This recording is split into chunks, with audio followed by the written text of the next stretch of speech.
Okay, it is Monday morning and you guys are probably still sleeping since it is fair day, but I wanted to take just a minute to make our video on what we're going to be learning this week. A couple things I want to remind you. If you don't watch this video ahead of time, I'll remind you in class as well. We'll be having a vocabulary quiz on Thursday. We'll be reviewing on Thursday and have a test on Friday.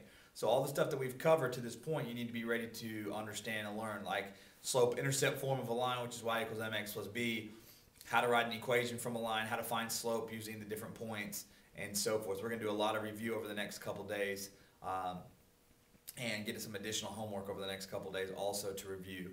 So we need to get prepared for this test coming up on Friday and the vocabulary quiz coming up on Thursday. All right, so let's get started.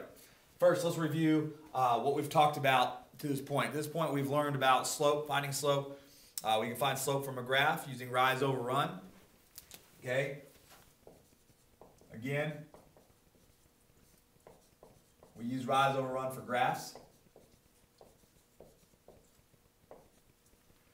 We've also used slope using the slope of a line formula. Slope of a line formula is only used or primarily used when we're given two sets of ordered pairs. Okay, and that's when you have the y2 minus y1 divided by the x2 minus x1. Ordered pairs. Okay, we use the rate of change formula, which is still m. That doesn't change anything. Which is the change in y over the change in x. We primarily use that for graphs. Okay, those are the couple things that we learned about as far as slope of a line, and so forth. We've also learned about x and y intercepts. We know our y-intercept is identified by the label b, okay, and b equals a number or a coordinate, and the ordered pair for this is where you have a 0 for the x, and whatever your y value is, I'm just going to put a b there, but whatever your y value is, that is your y-intercept. So if your x is 0 and your y is 14, your y-intercept would be 14. Likewise, we've learned about x-intercepts. Okay, an x-intercept doesn't have a specific label like a b. You just have to label it an x-intercept. But we know that the x-intercept is when you have a number here, the x value, and then a 0. Your 0 always comes in the y spot when you're dealing with an x-intercept. Okay, so those are the couple things that we've learned so far. And then of course, which we've already talked about in depth a little bit, is the slope of a line form. The slope-intercept form of a line, which is y equals mx plus b. From here, we've talked about writing equations using this format every time. Okay. We just have to find our slope or rate of change, and then we have to find our y-intercept. We plug those two numbers in, and then we get an equation such as y equals 4x plus 3. Okay? If that's the case, then this is our equation of a line given our scenario, whether it's a word problem, whether it's a table or a graph. Okay, you have to understand how to do all of these things. And remember, just a key point to remember, the x and y's are not filled in unless you're solving for something. The x and y's are not filled in. When it's asking for an equation of a line, the x and y's just remain x and y's. Okay? Okay, so this is a lot of the information we should already know how to do. If you don't know how to do this, you need to see me. One of the things that we're going to be doing over the next couple weeks is getting textbooks. One of the things that you can do in the textbook is go into these areas in the textbook and start practicing practice problems and working on those things yourself. Guys, in order to be great at something, whether it's sports, whether it's math, or anything else for that matter, you have to practice. Now, sometimes you can get practice in class, sometimes you can get practice from the homework, but sometimes that's not enough. If you have to do some extra practice on your own, take that initiative and do that. You're only going to be better for it. I promise you that. Okay? All right. So today we're going to talk about graphing lines. Okay? So we've created equations, we've evaluated tables and scenarios. Now we're going to go ahead and we're going to learn how to graph lines. This is definitely where you need to have notes. There's going to be several steps I want you to write down as we're doing this. So please take the time to either pause this video and get your notebook, or just take notes if you already have your notebook handy. All right, so this title of this particular lesson is going to be Graphing Linear Equations.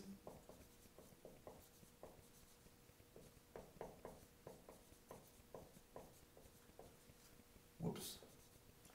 Here's what I want you to do. If you would do this for me, in your notes, I want you to fold your notes long ways, or like hot dog style, kind of like we do our bell ringer. Because what I want you to do is on the left side, I want you to write down every step that we talk about. And I'll write them down for you as well. And then on the right side, I want you to actually demonstrate or graph the line as we go through this. Okay. So step one is to make sure your equation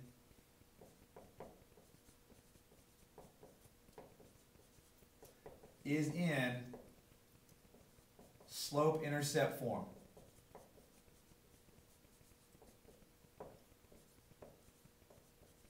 Which, if you remember, you should know, which is y equals mx plus b. So your first step is to make sure your equation is in slope-intercept form. Now, as of right now, you haven't learned any other forms. We briefly, I think, talked about standard and point slope, but I don't think it's anything that you guys would remember at this point.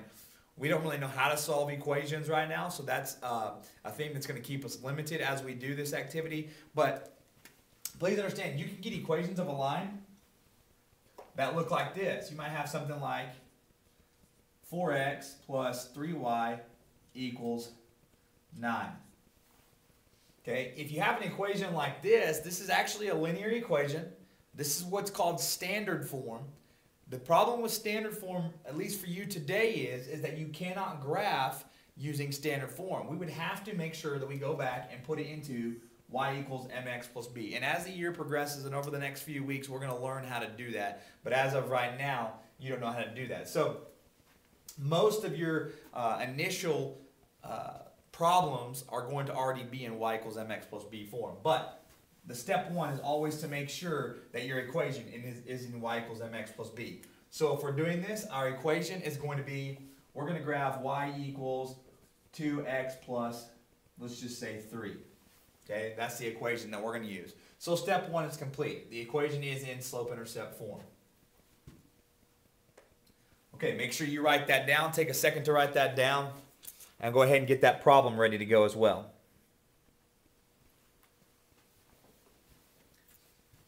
Okay, so I'm going to erase step one as we move on to step two. Okay, first, we want to make sure we're going to go ahead and draw our Cartesian plane or our coordinate plane. Okay, just to kind of remind us that we're going to be graphing.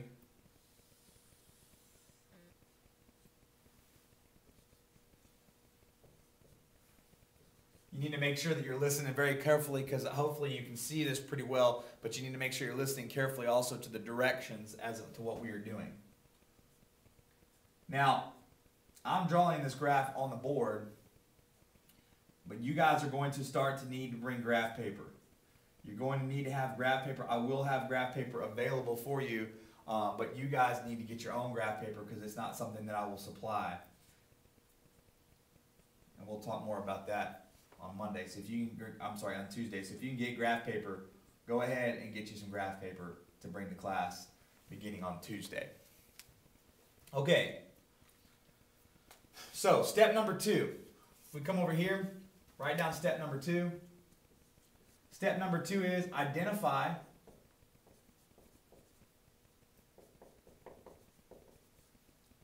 the M, which is slope, okay, and the B, which is y-intercept, okay, from your equation.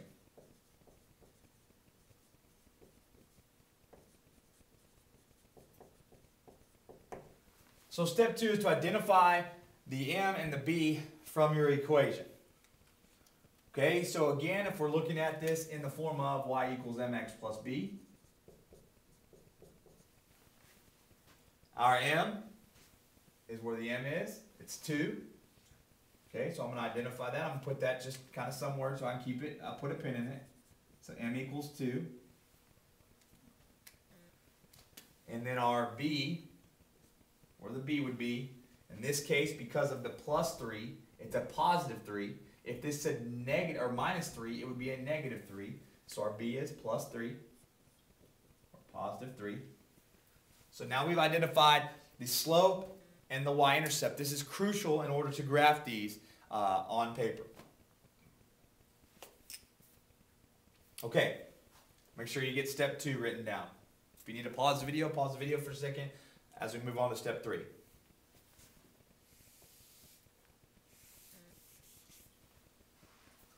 All right, step 3.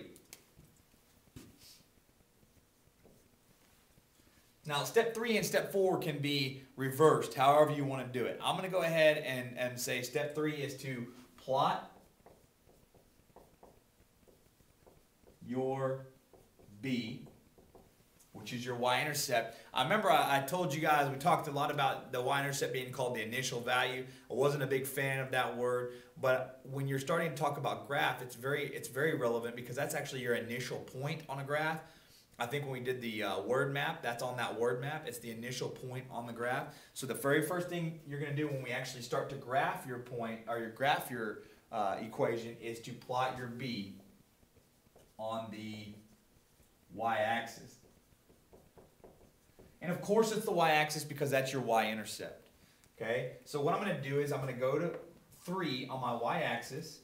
So if this is 0, I'm going to go 1, 2, 3. And I'm going to simply put a point there. Because remember, your y-intercept is a point. Okay? So it's important that you do that. Okay? So write down step 3. Again, I'm going to go ahead and write step 4 under 3. And 3 and 4 can be interchanged. Again, 3 and 4 can be interchanged because 4 is going to be convert your m to a fraction if necessary.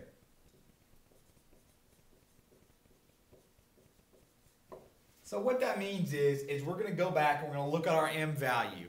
If our m value is a whole number like it is, we're going to turn that into a fraction. Think about why that would be for just a second. Why would we want to convert our whole number slope into a fraction? Okay, if you answered to yourself, if you answered because we need rise over run, because if you remember, we use rise over run to find the slope of a graph, we're going to use rise over run again in order to graph the equation. So anytime we're dealing with a graph, you're going to use slope in the form of rise over run. So yes, I need to convert 2 into a fraction so I can use rise over run.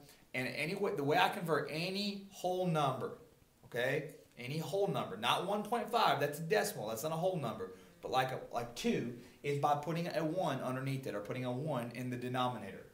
So 2 becomes 2 over 1 or 2 divided by 1. Okay? All right. Again, 3 and 4 can be switched. We could have converted this into a fraction and then plotted the point. It would have all been the same thing. Okay? Now I'm going to add a little sub-step to 4, like an extra step. This is good for when you're starting out. Like I've talked about before, this is your training wheels. But let's go ahead and identify rise and run. So this 2 right here is my rise, and the 1 is my run. Okay? All right, make sure you have all that written down. I'm about to erase this. All right. Let's move on to step 5. Step 5, we'll go back to our Cartesian plane, and what we're going to do with step 5 is, hang on one second, I'm going to pause you for a second.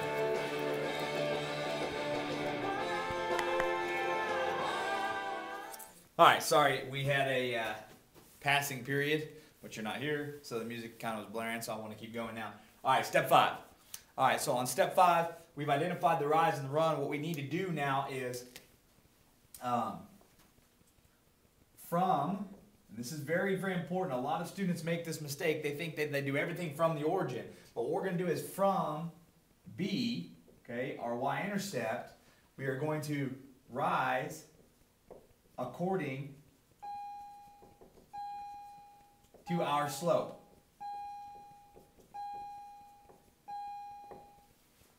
Okay, so we're going to rise according to our slope. In this case, we're going to rise 2.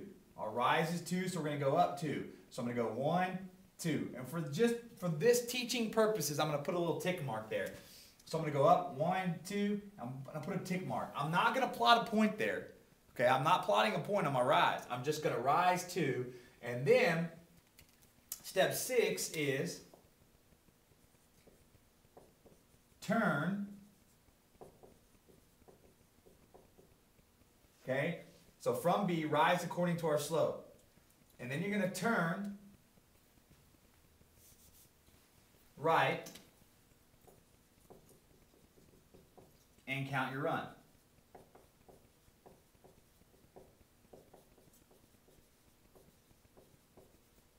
Then plot your point.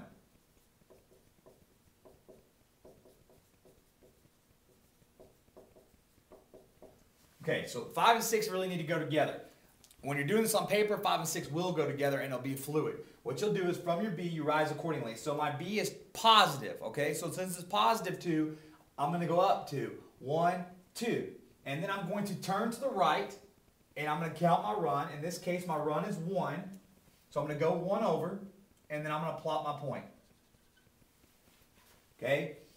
If your rise was -2, or if your slope was negative, then you would need to go down 2. In this case, you'd go down 2, and you'd still turn right so that you create a negative slope. You're always going to turn to the right as long as you go up or down based on the positive or negative slope, okay?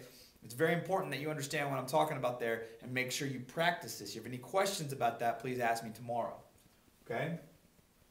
So again, from B, we're going to go, this is my y-intercept, this is B. I'm going to rise 2, 1, 2. Then I'm going to turn to the right, which is that way. Okay, and then I'm going to count my run. I'm going to go over 1. And then I'm going to plot my point. Okay? Make sure you have steps 5 and 6 down. Okay? I'm going to erase this rise over run stuff too, because we should know that without having identified, but we will. Okay, step 7. This is the last and easiest step of all. Step 7 is to draw a line. Key here is through your point. Points. Okay?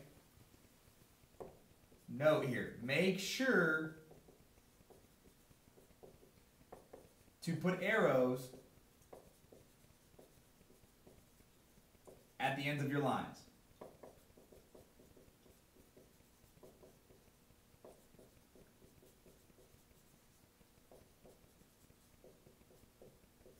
Okay, it's very important. We are not creating line segments here. We are creating linear functions or a graph that goes on infinitely. We've talked about this a lot. Some of you guys still made that mistake when you were doing the rise over run poker, but I tried to clear that up then. We're going to draw our line. I'm going to use my straight edge here. We're going to draw our line through our points. So here's our 2 points. I'm going to go through the points. Once I've gotten through the points, what I'm going to do is I'm going to put arrows at the end, signifying that this graph will go on forever, and it's infinite in that graph, okay? So make sure that's it, and then there you go. You have now graphed y equals 2x plus 3. We're going to do quite a bit of this tomorrow on Tuesday when you come into class. This will be something that's very important that you know how to do, and students always seem to have a hard time. But if you just follow these 7 steps, you'll be good to go. If you have any questions, please shoot me a message on Edmodo. But before we finish, I'm going to make this video a little bit longer. I know it's already been kind of long, but we're making it longer because it's probably the only video you watch all week. I want to talk about 2 special cases, okay? Let me erase this real quick. I'm going to erase this when we're done with this graph and this line. But I want to talk about special case number 1. So these are our special cases.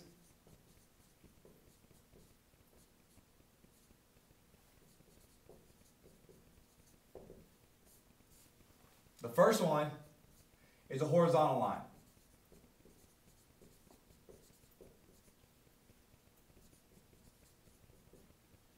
Okay, right now, you should know that a horizontal line has a slope of 0.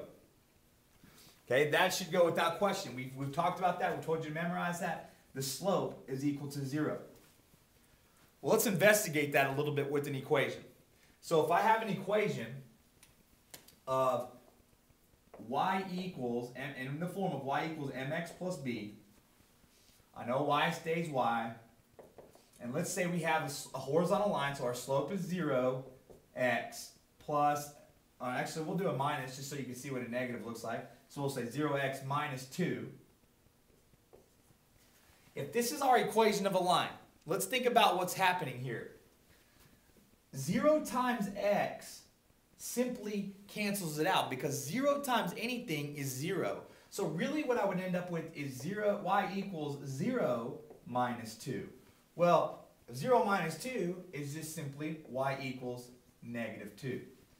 So, long story short, every time you graph, or every time you see a y equals negative 2, or y equals 4, or y equals 37, or y equals 117, y equals a whole number, or a naked number, remember has no variable. Anytime you see y equals a naked number with no variable, okay, that means you have a horizontal line because the slope was 0 and it canceled out our x. So if the x is missing from the graph or the equation, that means you have a horizontal line, okay? These are extremely, extremely easy to graph. There's no 7 steps. There's just 1 or 2 simple basic things you do.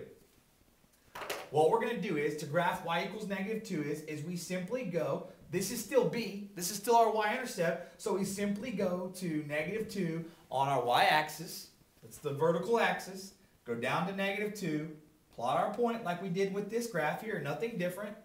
But now in this case, there's no rise, no run. So it's a horizontal line. We should have had that memorized. So what we're going to do is we're just going to, on our point at negative 2, we're going to draw a graph. A horizontal graph. And just like the other equation, this is an infinite graph as well. So we're going to put arrows. So this is a graph of y equals negative 2. And I forgot to mention that a second ago, but it's always good practice to label your lines when you graph them with the actual equation. So this one up here would be y equals 2x plus 3. And that's kind of how you would label your line. So that's it. Horizontal lines are extremely easy. You just have to understand that anytime you see y equals a naked number or y equals a number with no variable, then you plot whatever that number is on the y-axis and draw a horizontal line through it. Okay, so the other special case, if you haven't already figured it out, is the vertical line. Okay, so special case number 2 is a vertical line.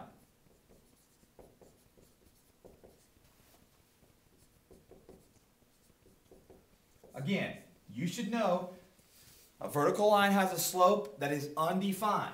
Okay, so in this case, m equals undefined, or there is no slope, right? Okay, we've talked about that already. That is nothing new.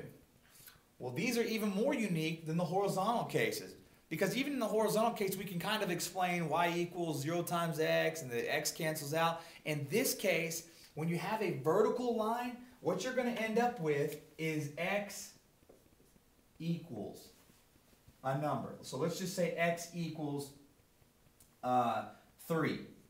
So if you have x equals 3, x equals a naked number, there's no other thing. If you have x equals anything, very important, x equals, x equals, x equals, x equals. That means you have a vertical line. And all you have to do is go to the 3 on the x-axis, plot a point. So here's my x-axis, positive 1, positive 2, positive 3. And then all I'm going to do is I'm going to get my straight edge, which I threw on the ground, and then I'm going to draw a vertical line.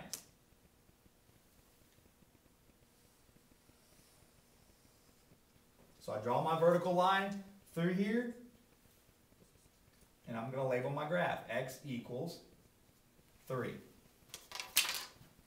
That's it. That's all you have to do. If you see x equals, you know right away, boom, vertical line, no questions. Okay? If it says the slope is undefined, you know you have a vertical line. If it says, hey, graph the equation of a line where there is an undefined slope and it passes through the point of 1 and 3, well, you have to look at the x value being 1, go to the 1 on the x-axis, plot a point, and if it's undefined slope, it's vertical, period. Okay? No questions. All right.